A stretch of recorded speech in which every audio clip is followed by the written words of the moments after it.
옆에 계시는 분과 사랑의 인사 나누시겠습니다.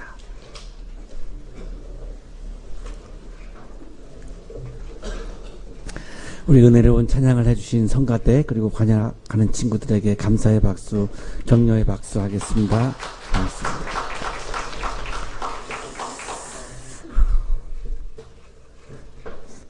우리 성가대 친구들이 지금 노래를 불렀는데요. 최초로 노래를 부른 노래의 원조는 누굴까요? 생각 안 해보셨죠? 처음으로 세상에서 처음으로 노래를 부른 노래의 원조는 누굴까?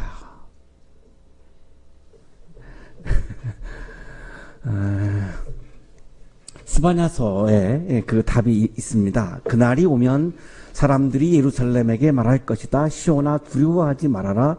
힘없이 팔을 늘어뜨리고 있지 말아라. 하나님이 사람들을 보시는데 지쳐가지고 힘이 없어가지고 팔을 쭉 늘어뜨리고 있는 거예요.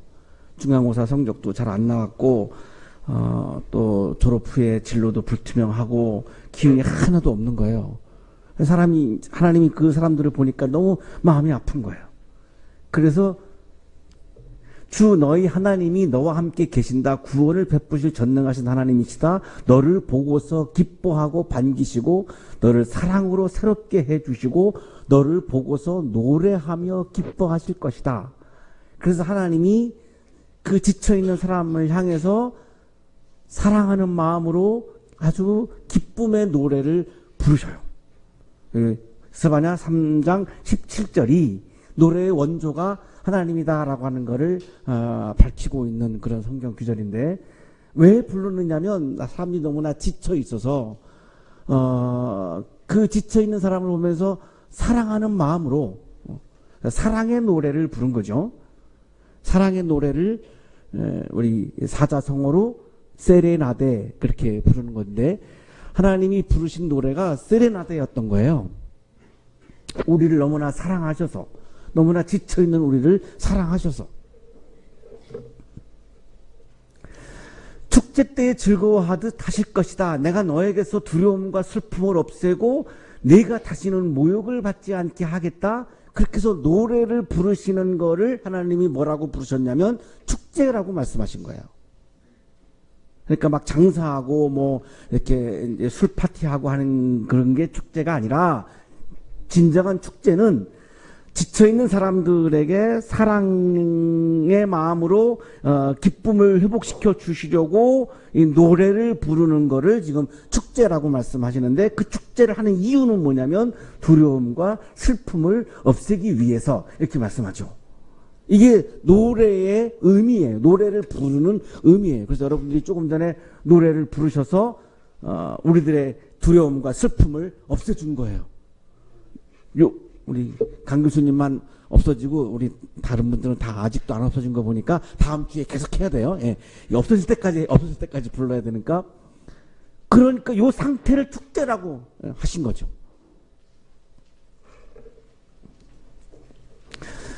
이 축제를 강조한 학자가 하비 콕스라고 하는 분인데요. 하버드대 교수이고 그리고 목사님인데 1971년에 바보제라고 하는 그런 책을 썼습니다.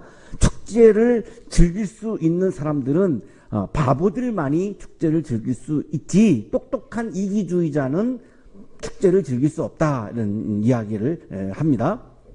이 축제는 조금 전에 우리가 스바냐서에서 봤습니다만, 이 축제는 본래 하늘나라에서 있었던 하늘의 축제, 하나님의 축제였던 거죠. 하나님이 노래를 부르면서 축제를 했으니까요. 그런데 하나님이 보니까 사람들이 너무나 지쳐있거든요. 그래서 이 하늘의 축제를, 하나님의 축제를 땅의 축제로, 사람들의 축제로 성육신, 인카네이션 하고 싶은 게 사람들을 향한, 우리를 향한 하나님의 마음이에요. 그래서 하늘의 축제를 땅의 축제로 가져오고 싶은 거예요. 하나님의 축제를 사람들의 축제로 확장시키고 싶은 거예요. 그것을 위해서 하나님은 예수 그리스도를 이 땅에 보냈다는 거예요. 다르게 말하면 하나님이 직접 인간의 몸을 입고 하늘의 축제를 사람의 축제로, 하늘의 축제를 땅의 축제로 다시 확장하기 위해서 사람의 몸을 입고 직접 이 땅에 오신 거죠. 그게 성육신 사건, 인카네이션 사건, 예수 사건인 거죠. 그럼 예수님이 이 땅에 왜 오셨느냐? 구원의 축제를 위해서, 하늘의 축제를 땅의 축제로 확장하는 구원의 축제를 위해서 이 땅에 오신 거죠. 그게 예수 그리스도이죠. 하나님이 세상을 지었습니다. 지을 때 이 창조의 기쁨은 이루 말할 수가 없죠. 작곡하는 사람들이 곡 하나를 쓰고 나면 그 시어는 이루 말할 수가 없고, 화가들이 그림을 완성하면 그 기쁨은 이루 말할 수가 없고, 우리 교수님들이 논문을 딱 마지막 문장 마침표 딱 찍고 나면 정말 이거 어마어마하게 날아갈 듯한 기쁨이 있죠. 이 창조의 기쁨이거든요. 세상을 창조하고 나서 하나님의 그 기쁨을 말할 수가 없었어요. 그래서 뭐라고 감탄하시냐면 보시기에 좋다, 보시기에 좋다, 토부 막 이렇게 감탄하시거든요. 그 기쁨에 지쳐있는 사람들에게 함께 참여하게 하고 싶은 거예요. 그 창조의 기쁨에, 축제의 기쁨에 사람들을 참여시키고 싶은 거죠. 그래서 예수님이 이 땅에 오셨다는 겁니다. 이걸 하비콕스는 이걸 강조하는 거죠. 그래서 하비콕스는 드디어 하나님과 함께 하늘의 축제를 벌이고 있는 인간을 가리켜서 호모 페스티부스 이렇게 불렀던 겁니다.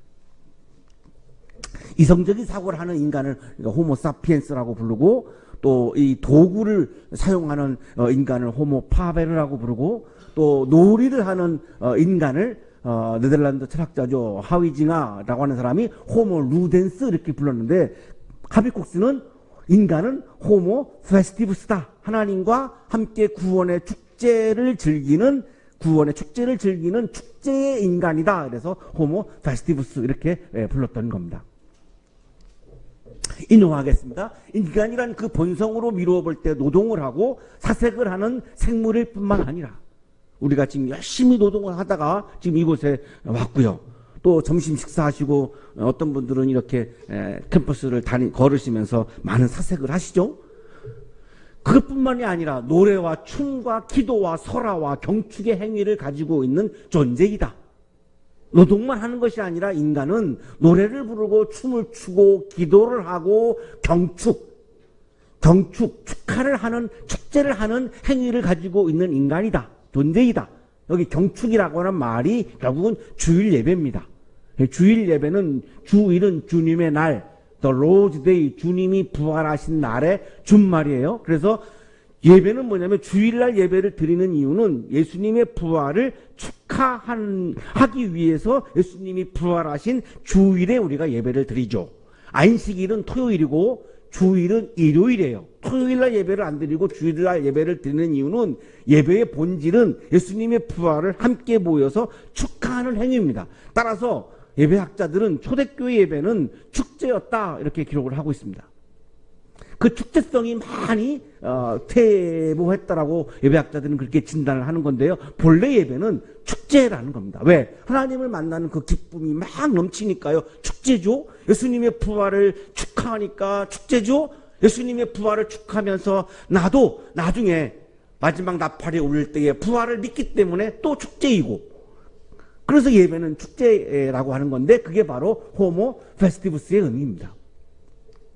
광대 그리스도의 등장, 그것은 재축과 환상을 거의 상실한 시대에 있어서 축제를 잃어버린 현대인들, 비전을 잃어버린 현대인들, 꿈을 잃어버린 현대인들, 재축과 환상을 거의 상실한 시대, 그 시대 속에서 힘들게 지친 모습으로 일그러진 표정으로 살고 있는 우리들에게 재축과 환상의 화신을 의미한다. 이 축제를 회복시키기 위해서, 환상과 비전과 기쁨을 회복시키기 위해서 화신, 성육신, 인카네이션 하신 분이 바로 그리스도의 등장이다 라고 이렇게 설명을 하고 있죠.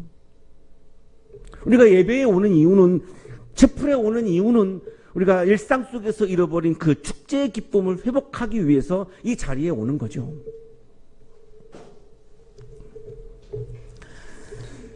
천상의 축제를 지상의 축제로 성육신하기 위해서, 그 오신 그리스도를 우리가 만나기 위해서 이 자리에 오는 거고, 그 예수 그리스도를 만나는 순간 예수님과 함께 구원의 축제를 우리가 기쁨으로 할 수 있기 때문에 우리가 예배의 자리에, 채플의 자리에 오는 거죠. 오늘 우리는 축제를 갈망하는, 축제를 잃어버렸, 그래서 축제를 정말로 갈망하는 그 한 사람을 우리가 누가복음에서 만나고 있습니다. 어떤 지도자가 예수께 물었다. 선하신 선생님, 내가 무엇을 해야 영생을 얻겠습니까? 자, 이 사람의 위치는 지도자입니다. 지도자. 헬라어로 아르콘, 영어로 하면은 룰러, 이렇게 영어 성경에는 되어 있는데요. 종교 지도자로 봅니다. 윤철원 교수의 설명인데요. 아마도 이 관원 또한 종교적인 권위자였을 것이다. 이 종교 지도자로 보는데요. 이 종교 지도자는 굉장한 권력과 굉장히 많은 기득권을 가지고 있는 사람입니다. 유대 나라는 종교국가예요. 종교국가이기 때문에 종교 지도자가 모든 나라의 권력을 다 쥐고 있는 겁니다. 사두개파 사람들, 바리새파 사람들이라고 우리가 부르는데 이들의 모든 나라의 권한이 다 이들에게 집중되어 있어서 어마어마한 권력을 쥐고 있는 겁니다. 자, 그런 지도자가 예수님께 왔어요. 와서 하는 말이, 선하신 선생님, 내가 무엇을 해야 영생을 얻겠습니까? 모든 거를, 많은 거를, 권력을 다 쥐고 있는데 이 사람에게 기쁨이 없었어요. 기쁨이 없어서 예수님에게 묻는 거예요. 영생을 어떻게 해야 얻겠습니까? 이 영생에 대한 이 개념이 좀 복잡한데요. 조금 이따가 말씀드리겠습니다. 어쨌든 기쁘지 않았다라고 하는 거는 전제합니다. 기쁘지 않아서 내가 어떻게 하면 기쁨을 얻을 수 있겠습니까? 영원한 기쁨. 상황에 따라서, 환경에 의해서, 외부적인 요인에 의해서 없어지는 기쁨이 아니라 영원한 기쁨. 이번 중간고사 때 뭐 A를 맞았다. 그런데 기뻤어요. 근데 기말고사에 가서 D가 나왔다. 그러면 그 기쁨이 다 없어지는 거잖아요. 그런 기쁨이 아니라 이 어떤 것도 이것을 빼앗아갈 수 없고 변하지 않는 영원한 기쁨을 말하는 겁니다. 그 영원한 기쁨을 내가 갖고 싶은데 어떻게 해야지 내가 영원한 기쁨을 얻을 수 있는 거죠? 영생을 얻을 수 있는 거죠? 이렇게 지금 질문을 하는 거예요. 우리가 그동안 훈련받은 거는 교회 생활 열심히 하면 영생을 얻는다. 우리가 이렇게 훈련받은 부분들이 많이 있을 텐데요. 예수님은 뭐라고 말씀하시는지 정확하게 봤으면 좋겠어요. 영생에 대한 개념을 예수님이 직접 이렇게 말씀하셨습니다. 영생은 오직 한 분이신 참 하나님을 알고 또 아버지께서 보내신 예수 그리스도를 아는 것입니다. 요한복음 17장 3절에서 예수님이 직접 영생에 대해서 설명을 하셨어요. 영생은 오직 한 분이신 참 하나님을 알고 또 아버지께서 보내신 예수 그리스도를 아는 것입니다. 우리가 알고 있는 생명의 길이하고는 너무 다르지 않습니까? 생명의 길이의 차원으로 말씀하신 게 아니죠. 예수님이 말씀하신 영생의 개념은 생명의 길이가 아니라 생명의 질, 생명의 내용인데요. 그 생명이 하나님과 깊은 교제를 하고 예수 그리스도와 깊은 교제를 하는 상태. 하나님을 내가 만나서 하나님과 깊은 교제를 나누고 예수님을 만나서 내가 예수님을 깊은 교제를 나누는 상태를 영생이라고 설명을 하고 계세요. 조엔 아이오니온인데요. 이 조에라고 하는 헬라어에서 조이라고 하는 기쁨의 영어라고 하는 단어가 나온 거죠. 애인을 만나가지고 교제하면 기쁘죠. 그 애인이 나한테 아무것도 안 주지만 애인을 만나는 그 자체가 기쁜 거고 그 애인을 위해서 죽을 수도 있죠. 그 로미오와 줄리엣이죠. 사랑하는 애인을 위해서 죽을 수도 있잖아요. 표정이 어두워지는 거 보니까 그런 정도는 여러분은 아니신가 봐요. 예. 저는 우리 와이프하고 결혼하기 전에 와이프하고 결혼을 하려고 했더니 허락을 안 해서 저는 월미도 바다에 들어갔어요. 죽으려고. 예. 그래서 결혼했어요. 예. 그게 사랑이죠. 예. 사랑하면 내가 그 사람을 위해서도 죽을 수도 있는 거니까요. 내 생명도 다 줄 수 있는 거니까요. 그 사랑의 기쁨은 죽음도 뛰어넘는 거거든요. 자, 이런 것처럼 하나님을 사랑하고 내가 하나님을 만나면 예수님을 사랑하고 예수님을 내가 만나면 그 기쁨은 어마어마한 황홀한 기쁨이고 내가 암이 걸려도 부도가 나도 디약점을 맞아도 이 기쁨은 뺏어갈 수 없는 영원한 기쁨인 거예요. 내가 한 달 시한부 인생을 시한부 판정을 받아도 이 기쁨은 그것이 나를 이 기쁨을 빼앗아갈 수 없는 영원한 기쁨이기 때문에 지금 영생이라고 하는 표현을 쓰고 있는 거예요. 그 기쁨이 있으면 내가 내 인생이 너무너무 행복한 거 아니겠습니까? 그러니까 이 어떤 지도자가, 종교 지도자가 내가 줄 수 있는 거 다 쥐었는데도 기쁘지 않습니다. 내가 어떻게 하면 영원한 기쁨을 내가 얻을 수 있겠습니까? 예수님에게 지금 이 질문을 하고 있는 거죠. 오늘날 우리 청년들이 하고 있는 질문이죠. 하나님 내가 기쁘지 않습니다. 내가 신앙생활 열심히 하고 있는데 교회생활 열심히 하고 있는데 딱 기쁘지 않습니다. 내가 어떻게 하면 기쁨을 얻을 수 있겠습니까? 많은 청년들이 지금 질문하는 거 아니겠습니까?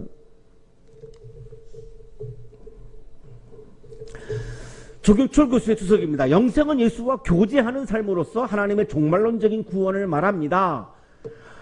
내가 예수님과 깊이 만나고 깊이 교제를 해서 예수님과 함께 구원의 축제를 즐기는 상태가 바로 영생이다. 조경철 신학성서학자도 이렇게 지금 설명을 하고 있죠. 이 지도자는 영원한 기쁨, 아무것도 어느 것도 빼앗아갈 수 없는 그 영원한 축제를 지금 목말라 하고 있는 건데요. 우리들의 모습과 비슷하죠. 자, 예수님이 대답하십니다. 어찌하여 너는 나를 선하다고 하느냐? 하나님 한 분밖에는 선한 분이 없다. 내가 선하다고? 아니, 하나님 외에는 선하지 않아. 자, 어떤 그리스도인들은 나는 선하고 너는 악하니까 이렇게 해서 정죄하는데요. 예수님 말씀에는 하나님 외에는 선한 사람이 한 사람도 없다. 이렇게 말씀하셨거든요. 누가복음 18장 19절은 매우 우리 기독교인들에게 중요한 본문이에요. 내가 누구를 정죄할 수 없다는 거예요. 왜? 나도 악인이기 때문에. 나도 죄인이기 때문에. 정죄는 안 되는 거예요. 정죄는 정말로 비신앙적인 거예요. 선하신 분은 하나님밖에 없기 때문에 영생은 하나님에게서만 온다. 이런 말씀이에요.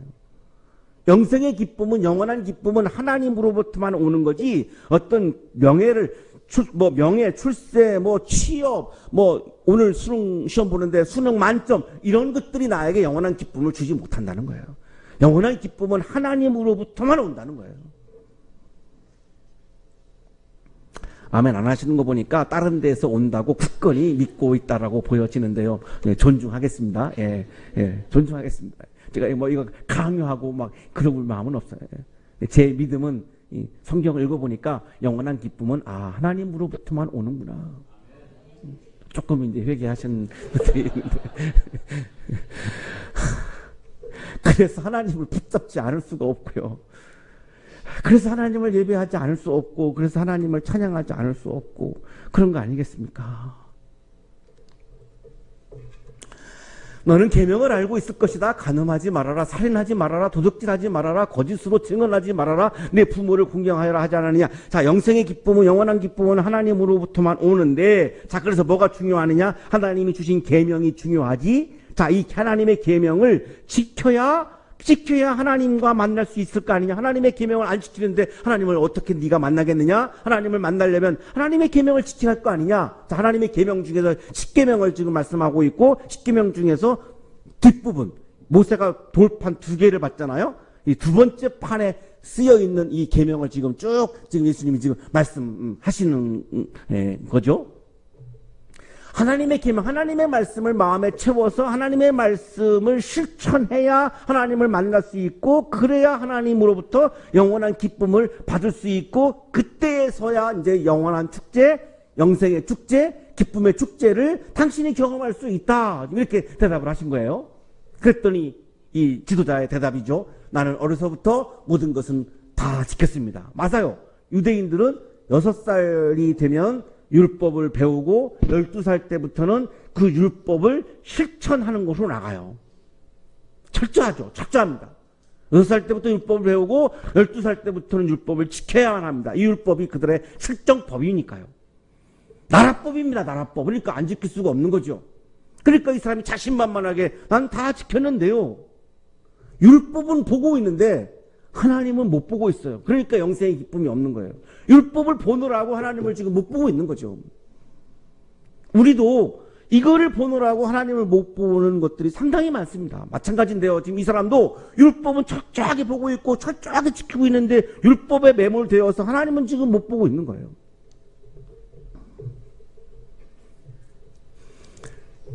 예수님이 대답하십니다. 내게는 아직도 한 가지 부족한 것이 있다. 그래, 내가 하나님의 율법을, 하나님의 법을 다 지켰지. 그런데도 너 영생의 기쁨이 없지. 왠 줄 알아? 아직도 한 가지 부족한 것이 있는데 네가 이거를 간과해서 그래. 하나님의 율법을 다 지켰다고 해서 영생의 기쁨이 주어지지 않아. 아니, 너는 하나님의 말씀을 다 지킨 게 아니야. 착각하지 마. 너 아직 다 지키지 않았어.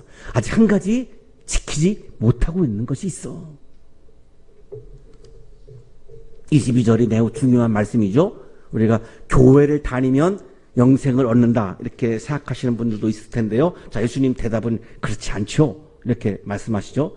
내가 가진 것을 다 팔아서 가난한 사람들에게 나누어 주어라. 꽉 맡기시죠, 여기서. 교회 나가는 건 쉬운데 내가 것을 팔아서 가난한 사람들에게 나누어 주는 거는 어렵죠. 여기서 좀 꽉 맡기시죠. 우리 모두가 다 맡깁니다. 나보고 어떡하라고요? 나보고 어떡하라고요? 이 다가 좀 어려운데요. 다가. 다는 그냥 목표로 세우시고요. 최선을 다해서 내가 가난한 사람들에게 내 것을 나누어 주라는 거죠. 이거 안 하면 영생 없다는 거예요. 저는 어릴 때부터 아버지가 목사님이었고 교회에서 자라났지만 우리 아버님도 나한테 이걸 훈련 안 해주셨고 그냥 교회 열심히 다녀 그러면 영생을 얻어 이렇게 말씀하셨는데 예수님 말씀을 보면 그게 아니에요. 가난한 사람들에게 내 것을 나누어 주지 아니하면 영생이 주어지지 않는다 이렇게 말씀하거든요. 그런데 내가 욕망에 사로잡혀 있는 한, 내가 똑똑한 이기주의자인 한 이게 어렵죠. 교회 헌금을 하겠지만, 교회 헌금을 하겠는데 가난한 사람들에게 내 것을 나누어 주는 것은 참 어려운 문제입니다. 그런데 이걸 하지 아니하면 영생의 기쁨은 없다는 거예요. 예수님 말씀이. 그렇게 해야 하늘에서 보화를 차지하게 될 것이다. 그래야 영생의 보화가 주어진다. 여기 보화는 영생과 같은 단어로 쓰여지고 있다라고 성서학자들이 그렇게 설명을 하고 있는데요. 자, 두 가지를 예수님이 지도자에게 말씀하고 있는 것. 첫째, 가난한 사람들에게 나누어 줘라. 이 내 욕망을 비우지 않으면 어렵죠. 반대로 우리 여러분들이 취업하는 거는 어렵잖아요. 어렵죠. 취업하는 거 어렵죠. 근데요, 반대로 내 것을 가난한 사람들에게 나누는 거는 쉽죠. 왜? 우리 교수님들은 가지고 있는 게 너무 많아서 이걸 나누는 게 어렵지만 여러분 가지고 있는 게 별로 없잖아요. 그래서 쉬워요, 오히려. 그리고 나누어도 또 엄마 아빠가 또 주잖아요. 저는 다 나눠버리면 나한테 줄 사람이 아무도 없는데 여러분은 다 나눠줘도 또 생기잖아요. 예. 그게 오히려 난 여러분들이 쉽다는 거예요. 취업은 어렵지만 이걸 할 수 있잖아요. 가난한 사람들에게 내 것을 나누어 주는 거는. 여러분 밥 먹는 것도 나눌 수 있고 우리 학교 그거 있죠? 밥 먹는 거 나누는 거 제가 뭐 들은 것 같은데요. 예. 십시일밥인가. 예. 자, 이런 거 할 수 있잖아요. 예. 그 사람에게 영생의 기쁨이 주어진다는 거예요.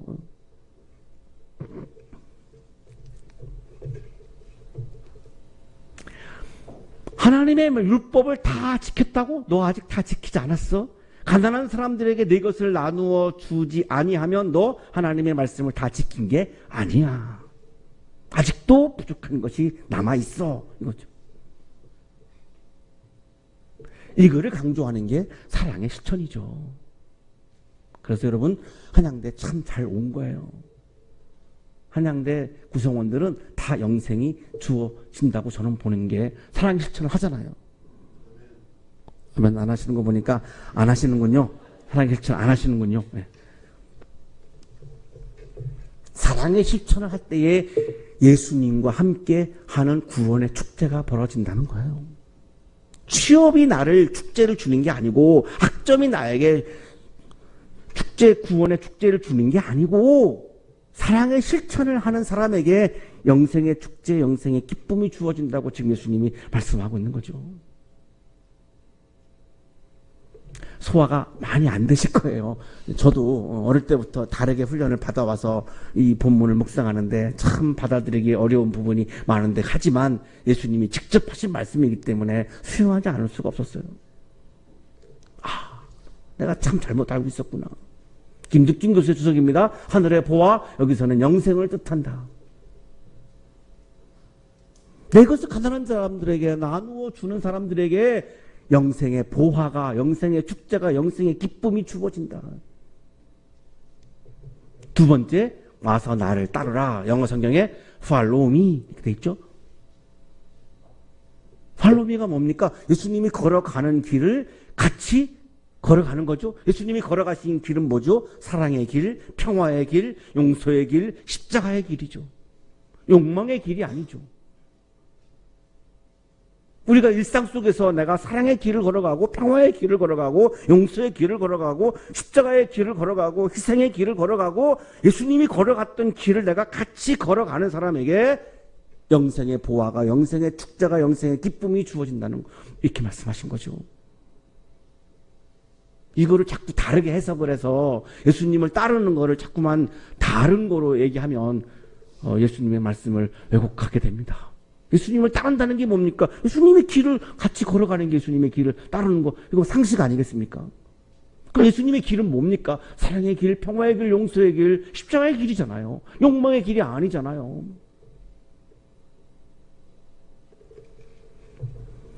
예수님의 길을 따라간다라고 하는 것은 내 생각대로, 내 마음대로, 내 철학대로 살아가는 것이 아니라 그냥 예수님이 걸어가는 길을 나가고 그냥 순종해서 그냥 그 길을 가는 거예요. 내 생각을 내려놓고, 내 마음을 내려놓고, 내 철학을 내려놓고, 내 이념을 내려놓고 그냥 예수님이 가는 길을 그냥 가는 거예요. 아무 토달지 않고 그냥 가는 거예요. 이 사람에게 영생의 기쁨이, 영생의 축제가 주어진다고 말씀하는 거예요. 축제를 잃어버린, 기쁨을 잃어버린 우리 청년들 보시면서 하나님이 너무너무 마음이 아프셔서 구원의 노래를 부르시고 구원의 춤을 추시며 내가 너와 함께 구원의 축제를 즐기고 싶다. 제발 가난한 사람들에게 내 것을 나누어 주고 내가 걸어가는 길에 동행해라. 그러면 잃어버렸던 기쁨과 축제가 회복될 것이다. 이렇게 오늘 말씀을 주고 계시는데요. 예수 그리스도로 인하여 여러분이 잃어버린 축제와 기쁨을 회복하는 그런 가을이 되기를 축복합니다.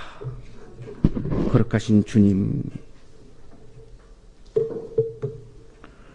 욕망의 눈에 어두워져서 가난한 사람이 보이지 않고 예수께서 걸어가신 길이 보이지 않았음을 고백합니다.